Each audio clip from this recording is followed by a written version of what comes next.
बच्चों, आज हम कक्षा 10 विषय सामाजिक विज्ञान यूरोप में राष्ट्रवाद का उदय के अंतर्गत अगला पार्ट देखेंगे, जिसके अंतर्गत हम एक नया कॉन्सेप्ट सीखेंगे।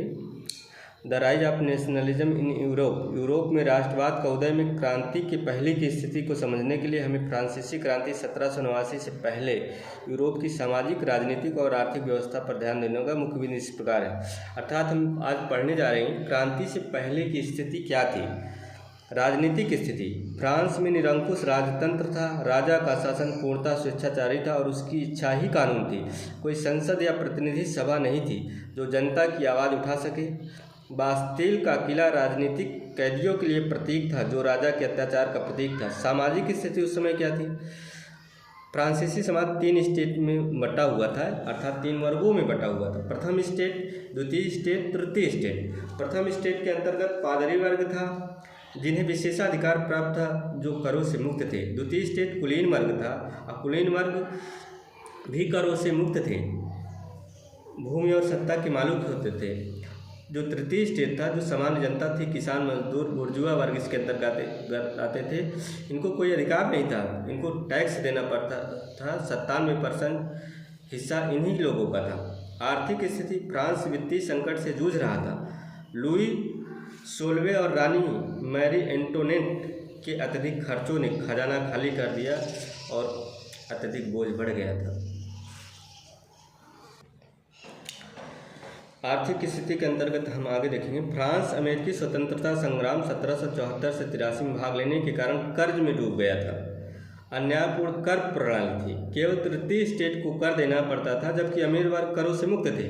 खराब फसल और महंगाई ने गरीबों की स्थिति और खराब कर दी थी। बौद्धिक जागृति। दार्शनिकों जैसे वाल्टेयर, रूसो और मॉन्टेस्क्यू ने स्वतंत्रता, समानता और लोकतंत्र के विचार फैलाए। मॉन्टेस्क्यू ने शक्तियों के पृथक्करण का सिद्धांत दिया, जबकि रूसो ने सामाजिक समझौता की अवधारणा प्रस्तुत की। निष्कर्ष के रूप में देखें कि अगर 1800 देखा जाए, फ्रांसीसी क्रांति से पहले की स्थिति अत्यंत शोषणकारी और अन्यायपूर्ण थी। सामाजिक विषमता, आर्थिक संकट और राजनीतिक दमन ने क्रांति के लिए आधार तैयार किया। 1789 में स्टेट्स जनरल की बैठक और बास्तिल के पतन के साथ ही क्रांति की शुरुआत हुई। अगला कॉन्सेप्ट सीखेंगे। 1815 ईस्वी के बाद एक नए रूढ़िवाद का जन्म। मतलब उसके बाद क्या स्थिति थी 1815 के बाद। पृष्ठभूमि देखते हैं पहले। 1815 में नेपोलियन बोनापार्ट की हार के बाद यूरोपीय शक्तियों ने वियना कांग्रेस 1815 का आयोजन किया। इसका उद्देश्य यूरोप में पुराने राजतंत्रों और रूढ़िवादी व्यवस्था को पुनर्स्थापित करना था। पहले समझ लेते हैं कि रूढ़िवाद क्या था। रूढ़िवाद एक राजनीतिक विचारधारा थी जो परंपरा, सामंती व्यवस्था और राजतंत्र को बनाए रखना चाहती थी। इसके समर्थकों का मानना था कि फ्रांसीसी क्रांति जैसे परिवर्तन अराजकता लाते हैं, इसलिए पुरानी व्यवस्था बेहतर है। उसके बाद सेकंड पॉइंट देखते हैं, वियना कांग्रेस 1815 और रूढ़िवाद कहाँ पे हुआ था, आयोजक कौन था। ऑस्ट्रिया के चांसलर क्लेमेंस वान मेटरनिक या ड्यूक मेटरनिक भी बुक में लिखा हुआ है। मुख्य निर्णय क्या हुआ था इसमें वियना कांग्रेस में। यूरोप की सीमाओं का निर्धारण किया गया ताकि फ्रांस कमज़ोर रहे। बुरबोन वंश को फ्रांस में पुनः स्थापित किया गया। जर्मनी और इटली को छोटे छोटे राज्यों में बांट दिया गया ताकि राष्ट्रवादी आंदोलन न फैले। पवित्र गठबंधन होली अलायंस, रूस, प्रशिया और ऑस्ट्रिया ने मिलकर क्रांतियों को दबाने का समझौता किया।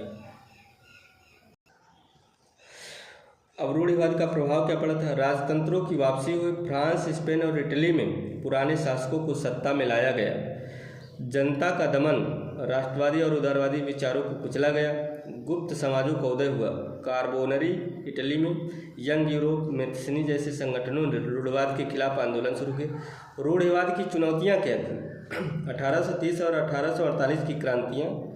फ्रांस, जर्मनी, इटली और ऑस्ट्रिया में रूढ़िवादी शासन के खिलाफ विद्रोह हुई। राष्ट्रवाद का उदय हुआ। यूरोप में इटली और जर्मनी का एकीकरण रूढ़िवादी व्यवस्था को कमज़ोर करने लगा।